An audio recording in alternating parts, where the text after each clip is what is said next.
10 जून को 15 राज्यों की 57 सीटों पर राज्यसभा के लिए चुनाव होना है।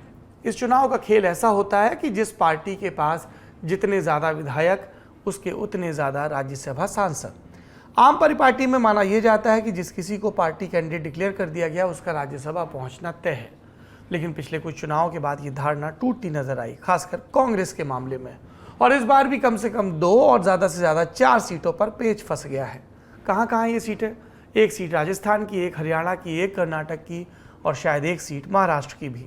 और इन चारों पर कांग्रेस के ही कैंडिडेट फंसे नजर आ रहे हैं। बीजेपी ने या तो खुद या निर्दलियों की मदद से अपनी नैया लगभग पार लगा ली है। कांग्रेस प्रत्याशियों का खेल बिगाड़ने के लिए बिसात भी बिछ गई है। आज इस पर विस्तार से बात करते हैं।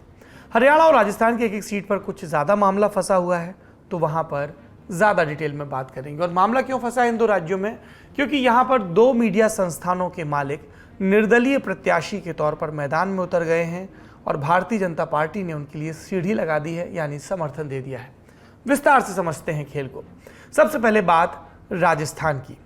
राजस्थान में राज्यसभा की 4 सीटें खाली हुई।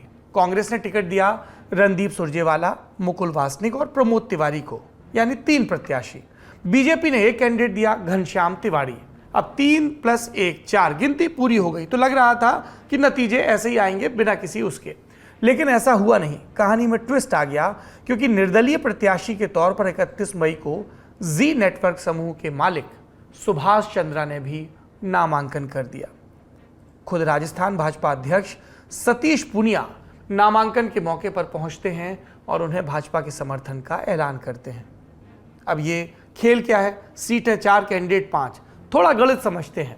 राजस्थान में विधानसभा की कुल 200 सीटें हैं। प्रत्येक उम्मीदवार को जीत के लिए 41 विधायकों का समर्थन चाहिए, प्रथम वरीयता वोट।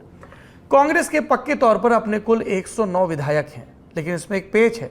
इसमें बीएसपी से, बहुजन समाज पार्टी से शामिल हुए 6 विधायक भी हैं, जिनकी सदस्यता का मुकदमा चल रहा है, अभी इस पर आएंगे। इसके अलावा आरएलडी के भी 1 विधायक हैं। इसके अलावा मार्क्सवादी कम्युनिस्ट पार्टी के 2 विधायक भी कांग्रेस के साथ बताए जा रहे हैं। इन्हें जोड़ें तो कुल संख्या 111 की होती है। पहला प्रत्याशी 41 वोट पा गया, मान लीजिए, दूसरा भी 41 पा गया, तो 82 विधायक हो गए और 2 प्रत्याशी आसानी से जीत गए। अब तीसरे प्रत्याशी के लिए कांग्रेस के पास बचे 29 विधायक और जीत के लिए चाहिए 41, यानी 12 विधायक और चाहिए। और यहीं से खेल शुरू होता है निर्दलियों का और भारतीय ट्राइबल पार्टी यानी बीटीपी का। निर्दलीय हैं कुल 13 और बीटीपी के 2 कैंडिडेट। क्या कांग्रेस इनमें से 12 विधायकों का समर्थन हासिल कर पाएगी? पहले हुए राज्यसभा चुनाव में भी निर्दलियों का समर्थन कांग्रेस को मिला था, लेकिन तब अशोक गहलोत सरकार मजबूत थी, विरोध का स्वर नहीं था। अभी हालात कुछ दूसरे नजर आ रहे हैं। बीजेपी के साथ मौजूदा वक्त में कुल 71 विधायक हैं, इनकी गणित भी समझिए। 41 विधायकों के दम पर बीजेपी प्रत्याशी घनश्याम तिवारी आसानी से जीत जाएंगे।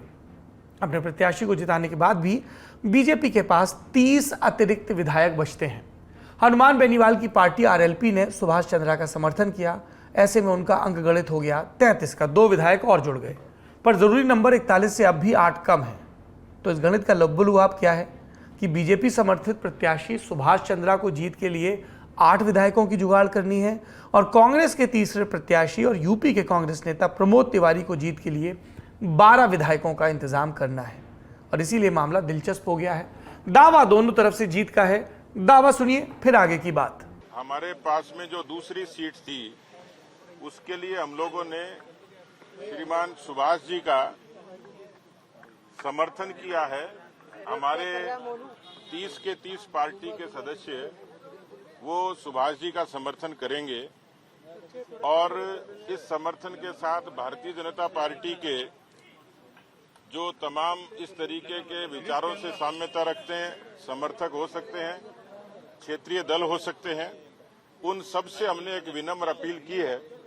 मैंने इस बार खुद स्वयं ये निवेदन किया भारतीय जनता पार्टी के नेतृत्व को और भारतीय जनता पार्टी की राजस्थान के सभी पदाधिकारी और नेतृत्व को कि मुझे अब इस समय में अपने पैतृक और अपनी जन्मभूमि राजस्थान में से चुनाव में भेजें, राज्यसभा का सदस्य बनाएं। इनको खड़ा करके सुभाष चंद्र जी को वोट कहाँ से लाएंगे ये? फिर वही हॉर्स ट्रेडिंग करना चाहते हैं ये लोग। तो ये अच्छी परंपरा नहीं डाल रहे राजस्थान के। मुझे उम्मीद है कि हमारा एक एक साथी जिसने हमारी गवर्नमेंट बचाई थी 34 दिन तक होटलों में रहे थे हमारे साथ में, और जो 19 साथी चले गए थे उनको जिस प्रकार से गुमराह करके ले जाया गया वो भी अब हमारे साथ हो गए हैं। तो जब इनको पता है कि हम नहीं जीत सकते तो फिर हॉर्स ट्रेडिंग का सपना देख करके योजना बना करके आप खड़े कर रहे हो उम्मीदवार को, ये परंपरा रास्ता में क्यों डाल रहे हो आप? ये मैं पूछना चाहता हूँ बीजेपी के नेताओं से। विधानसभा में जो संख्या बल है उसके आधार पर 125 से ज्यादा विधायक हमको, सरकार को, पार्टी को समर्थन कर रहे हैं। इसलिए मुझे लगता है कि जो तीनों उम्मीदवार पार्टी ने यहाँ पे आज उनका नामांकन करवाया है, तीनों हमारे उम्मीदवार राज्यसभा का चुनाव जीत कर आएंगे। और मुझे पूरा विश्वास है कि ये तीनों भी राजस्थान का, यहाँ के लोगों का जो भविष्य है उसमें अपना योगदान देंगे। और आज अच्छे माहौल में सभी साथियों के साथ उनका नामांकन हम लोगों ने भरवाया है। सतीश पूनिया अंतरात्मा की आवाज पर वोट देने की बात करते हैं। सचिन ही नहीं, सीएम गहलोत कहते हैं कि 125 से ज्यादा विधायक हमारे साथ हैं। लेकिन असलियत क्या है? हमने इस मामले पर कई लोगों से बात की। सरकार के करीबी सूत्रों का दावा है कि नंबर मैनेज हो जाएगा, पर क्या चीजें इतनी आसान हैं? पिछले दिनों उदयपुर के जिस होटल ताज में कांग्रेस का चिंतन शिविर हुआ था, वहीं पर कांग्रेस राजस्थान के सभी विधायकों की बाड़ेबंदी हो रही है 10 तारीख को होने वाले चुनाव के लिए 8 दिन पहले से। तो आप समझ लीजिए स्थिति कितनी गंभीर है। चुनाव किस तरफ झुकेगा ये समझने के लिए हमने राजस्थान के कुछ वरिष्ठ पत्रकारों से बात की और दिल्ली के भी। पहले आप सुनिए अविनाश कल्ला को। अब इसमें राजनीति इसलिए फंसती है कि आज की मीडिया खबर के अनुसार बीटीपी कह रही है हम एब्सटेन करेंगे। तो पिछली बार बीटीपी कांग्रेस के समर्थन में थी तो वो 2 वोट गिर गए, और जो निर्दलीय है उनको अब आप, चूंकि सरकार के पास इफेक्टिवली 1 साल बच गया है, उसके बाद चुनाव की तैयारियां शुरू हो जाएंगी, तो बार्गेन करने के लिए बहुत सारी चीजें नहीं बचती। इसलिए स्थिति प्रिकेरियस है। और कुछ खबरें आई थी आज मीडिया में, ये भी खबर आई कि एक अजमेर के उधर से एमएलए हैं पारीक, वो भाजपा प्रदेश अध्यक्ष कहीं परसों तरसों मिले तो उनके घर के बाहर पुलिस का जमावड़ा बढ़ गया है। तो इस तरह की अब जब खबरें आ रही हैं तो उससे लग रहा है कांग्रेस को कहीं ना कहीं एक संशय है, तो वो अपने छोटे से छोटे और बड़े से बड़े समर्थक को लेके बाड़ाबंदी में जाएगी। पहली जो मुख्यमंत्री के यहाँ मीटिंग हुई थी उसमें भी करीब शायद 10 विधायक नहीं पहुंचे थे, और तब से सरगर्मियां बढ़ने लगी। तो गणित बहुत साफ है, कांग्रेस पूर्णतः अपने बेस पे उतने सीट्स में नहीं है। उन्हें 123 का आंकड़ा टच करना है, उनके खुद के 108 + 1 आरएलडी, तो वहां पे वो अटक रहे हैं। और बीजेपी के पास 11 वोटों की कमी थी और 3 आरएलपी अगर उन्हें मिल रही है तो वो 8 कम है। तो कांग्रेस को कुछ ना कुछ करके पिछली बार के 14 पकड़ के रखने और भाजपा को 8 तोड़ने। अब जो ये गणित साध पाएगा वो दूसरी सीट निकाल लेगा। तो मामला वायर के बिल्कुल, वो कहते हैं ना, it's gone down to the wire, तो उस तरह की बिसात है। पिछली बार जब चुनाव हुए थे राज्यसभा के तब भी इसी तरह की गणित थी, पर तब सूबे के पास प्रपोज करने को काफी कुछ था। अब वो कांग्रेस की बार्गेनिंग पावर कम हो रही है उन इंडिपेंडेंट्स पे। 1 साल बाद चुनाव है, निर्दलियों को संतुष्ट करने के ज्यादा मौके नहीं है। बीते दिनों मुख्यमंत्री अशोक गहलोत ने विधायकों की बैठक भी बुलाई थी और उसमें भी सरकार समर्थक कुछ निर्दलीय विधायक शामिल नहीं हुए थे। उनके बयान आए थे और तब से ही कयास शुरू हुए। कहा जा रहा है कि बीएसपी भी कांग्रेस की मुश्किलें बढ़ा सकती है। राजेंद्र गोढ़ा, जोगिंदर अवाना, दीपचंद खैरिया, संदीप यादव, वाजिब अली और लाखन मीणा, ये वो 6 विधायक हैं जो बीते दिनों कांग्रेस में बीएसपी से शामिल हुए थे और तब बीएसपी ने दल बदल कानून के तहत अपने सभी 6 विधायकों की सदस्यता रद्द करने की याचिका लगाई थी। अब बीएसपी के प्रदेश अध्यक्ष भगवान सिंह ने ऐलान किया है कि अगर ये विधायक कांग्रेस के खिलाफ वोट करते हैं तो हम सदस्यता रद्द करने की याचिका वापस ले लेंगे। मामला सुप्रीम कोर्ट में विचाराधीन है, इसलिए कांग्रेस का व्हिप भी इन पर लागू नहीं होगा। वैसे नाराज चल रहे विधायकों को मनाने के साथ साथ डैमेज कंट्रोल का जिम्मा भी खुद मुख्यमंत्री अशोक गहलोत ने संभाल लिया है। दावा किया जा रहा है कि विधायकों पर इंटेलिजेंस की निगरानी भी बढ़ा दी गई है, उनसे मिलने जुलने वालों पर नजर रखी जा रही है। कहा जा रहा है कि ऐसा इसलिए क्योंकि बीजेपी समर्थित सुभाष चंद्रा के कांग्रेस खेमे के विधायकों से भी अच्छे संबंध हैं। उनका दावा और क्यों मजबूत है, इसे समझने के लिए हमने बात की पत्रकार आदेश रावल से, जो लंबे समय से कांग्रेस की राजनीति को कवर कर रहे हैं, हरियाणा के हैं और सुभाष चंद्रा की राजनीति पर भी नजर रखते हैं। सुनिए। और जहां तक सुभाष चंद्रा की बात है, सोमवार को दोपहर को जी के रीजनल संपादक पुरुषोत्तम वैष्णव की मुलाकात अशोक गहलोत से हुई। उसके बाद शाम को सुभाष चंद्रा जयपुर पहुंचे। सुबह उन्हीं संपादक साहब की मुलाकात वसुंधरा से हुई, फिर उनकी मुलाकात सुभाष चंद्रा की वसुंधरा राजे सिंधिया की हुई और फिर बाकी नेताओं की बैठक हुई।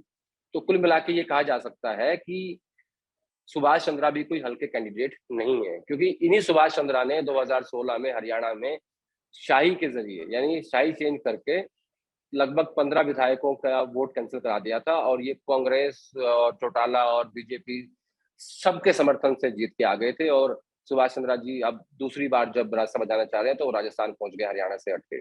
कांग्रेस इतनी सतर्क क्यों है?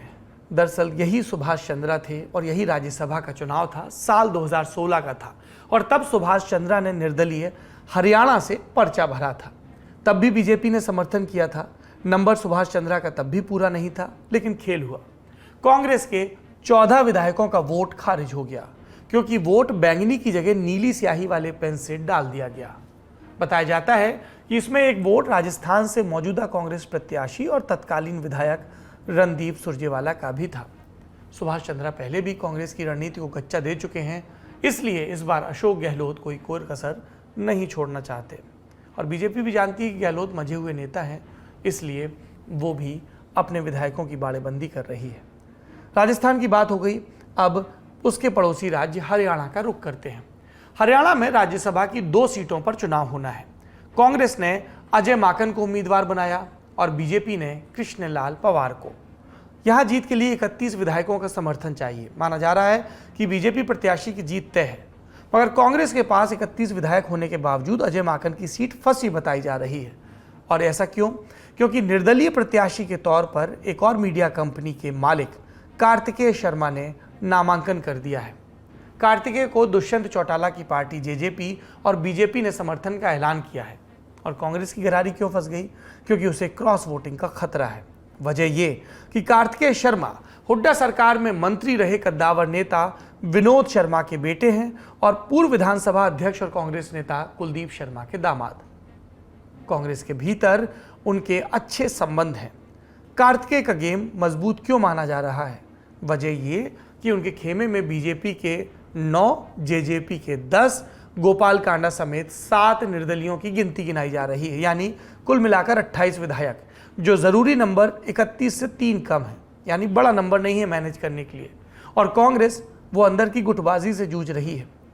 पिछली बार की तरह इस बार गलती ना हो, इसलिए कांग्रेस आलाकमान ने सभी पार्टी विधायकों को दिल्ली तलब किया। इसमें आदमपुर से विधायक और पूर्व मुख्यमंत्री भजनलाल के बेटे कुलदीप बिश्नोई भी शामिल थे, पर वो नहीं आए। बताया जा रहा है कि वो भूपेंद्र हुड्डा खेमे के उदय भान को पार्टी का प्रदेश अध्यक्ष बनाए जाने से नाराज चल रहे हैं। इससे पहले चंडीगढ़ में हुई कांग्रेस विधायक दल की बैठक में भी कुलदीप नहीं पहुंचे थे। उन्होंने कांग्रेस के कार्यक्रमों से भी पूरी तरह दूरी बनाई है।